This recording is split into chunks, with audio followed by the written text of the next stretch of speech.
इयोब अध्याय 2। पुन्हा एक दिवस असा आला की त्या दिवशी देवपुत्र परमेश्वरासमोर येऊन उभे राहिले. त्यांच्यामध्ये सैतानही परमेश्वरासमोर येऊन उभा राहिला.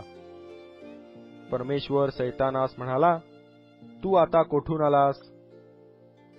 सैतानाने परमेश्वरास उत्तर दिले, मी पृथ्वीवर इकडे तिकडे हिंडून फिरून आलो आहे. परमेश्वराने सैतानास विचारिले, माझा सेवक इयोब याजकडे तुझे लक्ष गेले होते काय? भूतलावर त्याच्या तोडीचा सात्विक, सरळ, देवाला भिवून वागणारा व पापापासून दूर राहणारा असा दुसरा कोणी नाही. त्याचा विनाकारण नाश करण्यास तू मला चिथविले, तरी तो आपल्या सत्वाला दृढ धरून राहिला आहे. सैतानाने परमेश्वरास उत्तर दिले, त्वचेसाठी त्वचा. मनुष्य आपल्या प्राणासाठी आपले सर्वस्व देईल. तू आपला हात पुढे करून त्याच्या हाडामासास लावून तर पहा, म्हणजे तो तुझ्या तोंडावर तुझा अभेर करील. परमेश्वर सैतानाला म्हणाला, पहा, तो तुझ्या हाती आहे, त्याची प्राणहानी मात्र करू नको. मग सैतान परमेश्वरासमोरून गेला आणि त्याने इयोबास मोठमोठ्या गळवांनी नखशिकांत अतिशय पीडिले. इयोबाने आपले अंग खाजविण्यासाठी एक खापरी घेतली आणि तो जाऊन राखेत बसला. तेव्हा त्याची स्त्री त्याला म्हणाली, तुम्ही अजून सत्व धरून राहिला आहात काय?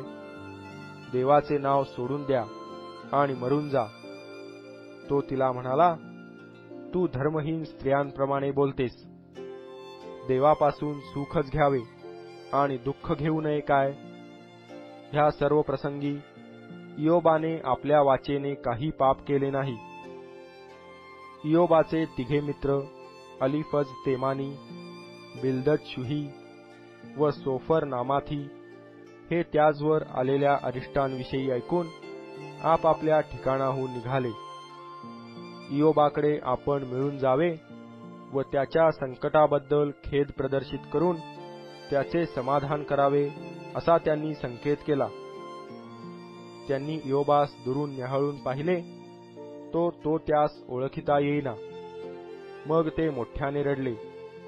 प्रत्येकाने आपला झगा फाडिला आणि आकाशाकडे धूळ उडवून त्यांनी ती आपल्या डोक्यात घातली. ते 7 दिवस व 7 रात्री त्याचबरोबर जमिनीवर बसले. त्याचे दुःख फार भारी आहे असे पाहून कोणी त्याच्याशी एकही शब्द बोलला नाही.